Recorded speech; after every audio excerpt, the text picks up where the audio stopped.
আমি ভয় পাচ্ছি যে আমায় কখন গুলি করে। পুলিশের বিরুদ্ধে মুখ খুলছি, পুলিশই করে দেবে তো। পুলিশই অ্যান্টি সোশ্যালদের বলবে তোদের তো আমরা করতাম না, মদন মিত্রর চাপে করছি, যা একটু মদন মিত্রর সামনে নেচে দে, আমরা দেখে নেবো। এসব তো পুরনো খেলা। কেউ অবাঙালি খুব খারাপ ভাষা ব্যবহার করে বলল যে তুই যদি জয়ন্ত সিংকে না ছাড়াস তাহলে তোকে গুলি করে দেবো। দেখুন, সৌগত রায় মিথ্যে কথা বলছে। সৌগত রায়, মদন মিত্র একই কথা বলেছে, দুজনেই মিথ্যা কথা বলছে। এদের হুমকি দেওয়ার ক্ষমতা আছে, এদের বলেই তো বলিয়ান। জয়ন্ত এরা যে মানে এখানে জয়ন্ত সিং টিং এরা যে এই নোংরামিটা করে এসছে, এর পিছনে এদের মাথায় এই সৌগত রায় বা মদন মিত্রর হাত ছিল বলেই এরা করতে পেরেছে। আজকে বললে হবে জয়ন্ত সিংয়ের ক্ষমতা আছে হুমকি দেবে। আর মদন মিত্র বা যাদের কথায় নাকি এখানে পুলিশ চলে, যাদের কথায় এসপি চলে, তারা ভয় পাচ্ছে, এটা বিশ্বাস করলে হবে? এটা কেউ না, এটা মানে বাচ্চা দুধের শিশু বিশ্বাস করবে না। ভিডিওটা শোনা কে করেছে তার এগেনস্টে কেস করুক, ও আমাদের না বলে ও তার এগেনস্টে কেস করুক না। পুরোটাই মিথ্যা কথা। আপনি জিজ্ঞেস করুন সৌগত রায়কে, ও থানায় গিয়ে এফআইআর করেছে, করেনি। এটা লোককে শোনানোর জন্য সম্পূর্ণ মিথ্যা কথা। সৌগত রায় একটা ভাবনা, 78 বছরের একটা বুড়ো, মানে ক্ষমতালোভী, ঠিক আছে? ওকে তো ও দলই এবার চায়নি টিকিট দিতে। একটা একদম মানে মানে একটা খুব খারাপ লাগে যে এরপর লোকে আর বলে, এই যে অনেকে বলে না যে শিক্ষিত লোকের রাজনীতিতে আসা উচিত, সৌগত রায়ের মতো লোককে দেখার পর মানুষ আর বলবে না যে শিক্ষিত লোকের রাজনীতিতে আসা উচিত। 4 বছর সাংসদ না, ও তো 1967 সাল থেকে ওর সঙ্গে ম্যানেজ করে ও বহুবার দল চেঞ্জ করেছে। ও 6টা দল করেছে, জানেন? ও প্রথমে ভারতের জাতীয় কংগ্রেস করতো, তারপর সেখান থেকে ছেড়েও গেল কংগ্রেস আরে, তারপর গেল দেবরাজ আর্টস, তারপর ও এলো ইন্দিরা কংগ্রেসে, ইন্দিরা কংগ্রেস থেকে ও গেল তৃণমূল কংগ্রেসে, ঠিক আছে? ও দিনে সারা জীবনে বহুবার দল চেঞ্জ করেছে। ওর কোনো এথিক্সই নেই লোকটার মধ্যে, ঠিক আছে? ও মাঝে জনতা দলের মন্ত্রী ছিল চরণ সিংয়ের। তো ওর কোনো এথিক্স নেই, ওর ক্ষমতায় থাকতে হবে এবং মিথ্যা কথা বলছে সম্পূর্ণ। ওকে জিজ্ঞেস করুন ও এফআইআর করেছে নাকি, কোন নাম্বার থেকে ফোন করেছে সেই নাম্বারে ও এফআইআর করেছে নাকি। পুলিশ কে একটা, আমি একটা ছোট্ট কথা বলি, আড়িয়াদহ নিয়ে কে একজন একটা ভিডিও আপলোড করেছে, তাকে পুলিশ 8 ঘন্টায় ধরে ফেললো। একটা সাংসদকে অ্যাটাক করছে, সেটা পুলিশ ধরতে পারে না? মিথ্যা কথা বলছে, সম্পূর্ণ নাটক। এবং এই নাটক ওই আইপ্যাক থেকে লিখে দিয়েছে ওকে যে দাদা আপনি এই কথাটা বলুন, তাহলে আপনাকে লোকে আর সন্দেহ করবে না। সম্পূর্ণ মিথ্যা কথা। ও মদন মিত্র দুজনেই মিথ্যা কথা বলছে। এবং তার সঙ্গে ওই বাংলা পক্ষের একটা পাগল প্রফেসর আছে না, একটা পাগল চ্যাটার্জি, ওই পাগলটা দেখবেন খুব মাঝে মাঝে চেঁচায় বাংলা পক্ষ করে। ওই পাগলটাও কোনো উত্তর দেয়নি, কারণ ওই পাগলটার কলেজ ওখানেই, পাগলটা ওখানেই একটা কলেজে পড়ায়। ও জানে জয়ন্ত সিংয়ের বিরুদ্ধে যদি কিছু বলে ওকে ওখানে খুনি করে ফেলে দেবে। সেই জন্য দেখবেন ও সব ব্যাপারে পোস্ট করে, পাগলটা এই ব্যাপারে পোস্ট করছে না, কারণ আড়িয়াদহ থেকে তাহলে ওকে ঢুকতেই দেবে না, ওর চাকরি এখানেই শেষ, ঠিক আছে? তো এই হলো ব্যাপার। আর এগুলো অ্যাকচুয়ালি এদের পার্টি যেভাবে চলে তৃণমূলের, ওদের এই প্রত্যেক জায়গায় বলা হয় যে এই বুথে যদি না যেত তাহলে তুমি এই এলাকায়, প্রত্যেককে তো কাজ দেওয়া হয় যে তুমি যদি গুন্ডামি করে ভোটে জেতাতে পারো তাহলে তোমাকে আমি ইটবালি সিমেন্ট ফেলার কন্ট্রাক্ট দেবো বা রাস্তায় তোলাবাজির কন্ট্রাক্ট দেবো। কিন্তু তোমার বুথে যদি তুমি হেরে যাও তাহলে এরপর থেকে তুমি আর তোলা তুলতে পারবে না, তুমি ইটবালি সিমেন্ট ফেলতে পারবে না, সিন্ডিকেটের ব্যবসা করতে পারবে না। তো এই জন্য প্রত্যেকটা যে তৃণমূলের যে প্রত্যেকটা ব্লকের যে মানে বুথের কর্মী, তারা সবাই টেনশনে থাকে। এবার প্রত্যেককেই জেতাতে হবে যে আমি এই বুথে জিতেছি, এটা সবাইকে দেখাতে হবে। বিশেষ করে যখন উপনির্বাচন হয় আরও ব্যাপারটা সামনে চলে আসে। সেই জন্য ওরা সব রকম পদ্ধতি দিয়ে মানুষকে ভয় দেখিয়ে মেরে ধরে যে করেও চেষ্টা করে নিজের বুথটাই জেতার।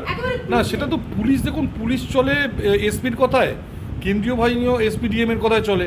তো এসপিডিএম তাদের যদি বসিয়ে রেখে দেয় তাহলে তো কেন্দ্রীয় বাহিনীর কিছু করার থাকে না, কারণ উপনির্বাচন কিন্তু ওই সবার টার্গেট থাকে যে তোমার নিজের এখানে যদি না জিততে পারো তাহলে পুলিশকে বলে দেয় যে তোমার ট্রান্সফার করে দেবো এমন জায়গায় যেখান থেকে তুমি তোলা তুলতে পারবে না। তো সবাই ভয় থাকে এবং সেই জন্য সবাই মিলে জুলে একসঙ্গে এই বদমাইশিটা করে আর কি।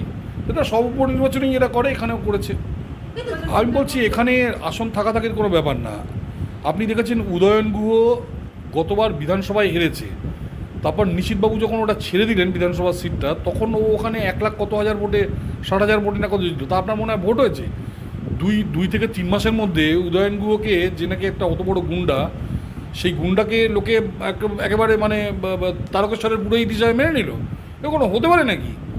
পুরোটাই গুন্ডামি করে। এবং যে কোনো উপনির্বাচনে এরা গুন্ডামি করে, যে কোনো উপনির্বাচনে এরা গুন্ডামি করে।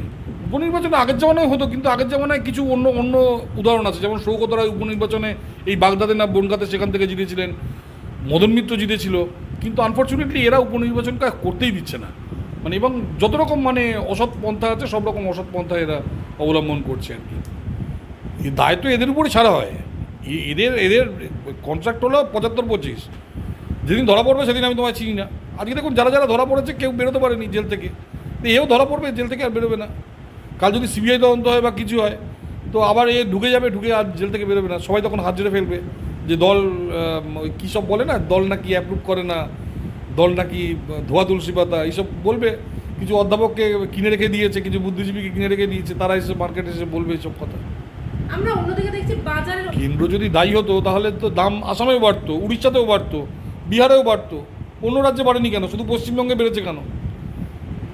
দায়ী এই রাজ্য। এই রাজ্যে এরা যে বিপুল খরচা করেছে ভোটের সময়, সেই খরচাটা এখন তুলছে এই বাজারওয়ালাদের থেকে, সেই জন্য বাজারে জিনিসের দাম বেড়েছে। এর কাছে 5 লাখ, ওর থেকে 6 লাখ করে চেয়েছে, তারপরে এই সব ওই হকারদের তুলে দিল। এবার হকারদের তুলে দিল, দোকান টোকান ভেঙে দিল, সেগুলোর টাকা তো তুলতে হবে, ঠিক আছে। তারপরে যে নতুন যাদের হকার বসাচ্ছে তাদের বলছে বসলে 5 লাখ টাকা লাগবে, তো 5 লাখ টাকা ওরা কোথা থেকে তুলবে? ওই আলু পটলের দাম বাড়িয়ে দিয়েছে। এই হলো অবস্থা। এই যে নতুন এখন যে হকার নীতি হয়েছে, যাদের নতুন হকার বসাবে তাদের থেকে আবার টাকা নেবে ওদের কাউন্সিলররা বা এই জয়ন্তর মতো লোকেরা, তো ওরা টাকাটা কোথা থেকে দেবে? আমাদের থেকে নিয়ে দেবে। তো সেই জন্য মাছের দাম বাড়িয়েছে, আলুর দাম, পটলের দাম, টমেটোর দাম বাড়িয়েছে। কিন্তু মুখ্যমন্ত্রী তো বলছে যে যত পেরেছে কামিয়ে নিয়েছে, ভোট ছিল না, সে তো কামিয়ে যেতে দেখাই যাচ্ছে। সত্যি কথা বলেছে, কামিয়ে নিয়েছে বলেই তো, কামিয়ে খরচাও করে ফেলেছে। শুধু কামিয়ে নেয়নি, কামিয়ে খরচাও করে ফেলেছে, তাই আবার কামাচ্ছে। মানে এটা এই না যে মানে কামিয়ে ফেলেছে, কামিয়ে খরচাও হয়ে গেছে, সেই জন্য আবার কামানোর চেষ্টা করছে।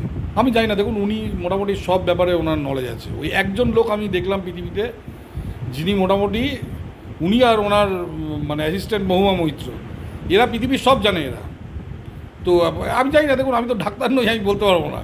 তো কিন্তু উনি মোটামুটি সব যে কোনো সাবজেক্টে ওনার মোটামুটি একদম মানে 1600 কিলোর বাচ্চা থেকে শুরু করে যে কোনো ব্যাপারে ওনার প্রচুর নলেজ। আমি এই ব্যাপারে কিছু বলার নেই। ওটা হলো সিবিআই কোনো রাজ্যে যদি তদন্ত করে তবে সেই রাজ্যের পারমিশন পেতে হয়, এবং যথারীতি অন্ধ্রপ্রদেশের মতো পশ্চিমবঙ্গ সেই পারমিশন দেয়নি। ঘটনা হচ্ছে কিন্তু এটা প্রযোজ্য সেক্ষেত্রে যেখানে সিবিআই কোনো সুমোটো মামলা করে। কিন্তু পশ্চিমবঙ্গে যে কেসগুলো চলছে, আমি যেটুকু খবর পেলাম, আমি দেখুন লয়ার নই, কিন্তু আমি যেটুকু খবর আমি এদিক ওদিক থেকে পেলাম বিভিন্ন লয়ারদের সঙ্গে কথা বলে, যে এইখানে যে কেসগুলো চলছে সেইগুলো সবকটাই কোর্টের নির্দেশে চলছে। ফলে এক্ষেত্রে রাজ্যের মানে সায় দেওয়া বা না দেওয়ার উপর ব্যাপারটা নির্ভর করে না।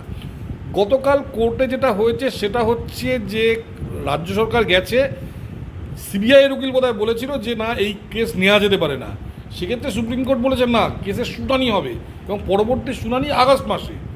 কিন্তু আমি আবার বলছি যে এরকম একটা আইন আছে যে কোনো রাজ্যের অনুমতি ছাড়া সিবিআই তদন্ত করতে পারে না। কিন্তু সেটা মোস্ট প্রবাবলি আমি বলছি এটা আইনের কারো কাছে তারা আরও ভালো জানবে, সুমোটো সিবিআই যে কেসটা করে তার জন্য। ধরুন কোনো গভর্নমেন্ট অফিসার চুরি করেছে, সিবিআই হঠাৎ ঢুকে গেল তার বাড়িতে, সেক্ষেত্রে। কিন্তু যেক্ষেত্রে সুপ্রিম কোর্ট বা হাইকোর্ট নির্দেশ দেয় যে সিবিআই তদন্ত হবে, সেক্ষেত্রে রাজ্যের পারমিশন নেওয়ার কোনো রকম প্রয়োজন বোধ করে না। তবে এটা আমার মতামত, আপনারা কোনো আইন বিশেষজ্ঞ জিজ্ঞেস করবেন, প্রবলি আই অ্যাম রাইট, মানে আমার ধারণা আমি ঠিক বললাম, কিন্তু আপনারা কোনো আইন বিশেষজ্ঞকে জিজ্ঞেস করে নেবেন জিনিসটা। কিন্তু সেক্ষেত্রে সংসদে যদি আপনি প্রশ্ন করেন, প্রশ্ন তো নিশ্চয়ই স্বরাষ্ট্রমন্ত্রী উত্তর দেবেন। এই প্রশ্নের দেখুন সিবিআই তো কাজ করছে কেন্দ্র সরকারের অধীনে, ইন্ডিপেন্ডেন্ট অর্গানাইজেশন। সিবিআইকে নিয়ে যদি কোনো প্রশ্ন করা হয় উত্তরটাকে দেবে। যে কোনো প্রশ্ন সংসদে আপনি এনভায়রনমেন্ট নিয়ে যদি প্রশ্ন করেন, এনভায়রনমেন্টাল যে এমওইএ মোটামুটি একটা ইন্ডিপেন্ডেন্ট অর্গানাইজেশন, তারা সেন্ট্রাল গভর্নমেন্টের কাজ বন্ধ করে দেয়, রাজ্যের কাজ বন্ধ করে দেয়, সেন্ট্রাল গভর্নমেন্টের উপর তারা ফাইন করে, সেন্ট্রাল গভর্নমেন্টের ডিপার্টমেন্টে ফাইন করে। কিন্তু যদি এমওইএফকে নিয়ে আপনি কোনো প্রশ্ন করেন তাহলে তো উত্তর তো কেন্দ্র সরকারকে দিতে হবে। সেক্ষেত্রে প্রশ্ন তো উত্তর তো কেন্দ্র সরকারকে দিতে হবে। সংসদে যেমন রাজ্যে কোনো প্রশ্ন করলে সিআইডি নিয়ে যেমন উত্তর দিতে হয় রাজ্য স্বরাষ্ট্রমন্ত্রীকে, সেরকম কেন্দ্রের স্বরাষ্ট্রমন্ত্রী দেয়। এতে উনি নতুন কথা কি বললেন? উনি নাকি 25 লাখ টাকা নাকি উনি ফিজ নেন। তা সেই লোকের এই যদি বুদ্ধি হয় তাহলে তো ওনার ওকালতি ছেড়ে দেওয়া উচিত। উনি কেন এই টাকাটা ফিজ নেন আমি জানি না। এটা হচ্ছে যে সিবিআই যদি হঠাৎ ধরুন কোনো মন্ত্রীর বাড়িতে ঢুকে গেল বা কোনো অফিসারের বাড়িতে ঢুকে গেল, সেই ক্ষেত্রে রাজ্যের পারমিশনটা দরকার। কিন্তু যেক্ষেত্রে কোর্ট রায় দিয়েছে যে এই তদন্তটা শুরু করো, সেক্ষেত্রে সম্ভবত না, আমি মোটামুটি শিওর যে কয়েকজন লয়ারের সঙ্গে কথা বললাম, সেক্ষেত্রে এটা দরকার পড়ে না। মানে এই যে সিবিআই মামলা নিয়ে মামলা করলো, এটা রাজ্য সরকারের কিছু জয় হয়নি। আবার একটা ডেট পড়েছে 2 মাস পর, ওই 2 মাসে দেখবেন এখানে সিবিআই মানে মোটামুটি তেল কামাচিয়ে দিয়েছে। ফলে ওটার কোনো ব্যাপার নেই। ওই 13ই অক্টোবর পর্যন্ত মানে ওদের বলুন নাচানাচি করতে, কিন্তু সিবিআই তার যা করার তাই করবেই। এখানে সিবিআইকে কাজ করতে কোনো বাধা দেওয়া হয়নি। আপনি দেখছেন এই আমাদের একজন অ্যাক্ট্রেস, সে পয়সা দিয়ে চলে গেছে, জ্যোতিপ্রিয় মল্লিক, সে বলেছিল সিবিআই কাগজ ছুঁড়ে ফেলে দেবো, সে জেলে ঢুকে বসে আছে, ঠিক আছে। কিসের ভয়? তো ভয় হলো ওই 75-25, এখন 25টা ধরা পড়েছে। এবার যাদের কাছে 75 তারা ভয় পাচ্ছে যে আমরা যদি এবার ধরা পড়ি, ওরা যদি গিয়ে মুখ খুলে দেয় তো মুশকিলে পড়ে যাব। তো ওই 75-25-এর ব্যাপার আর কি, মানে এটা মোটামুটি সবাই বোঝে আর কি ব্যাপারটা। আমার যদি ভয় না থাকে আমি বলে তদন্ত করো না আমার বিরুদ্ধে।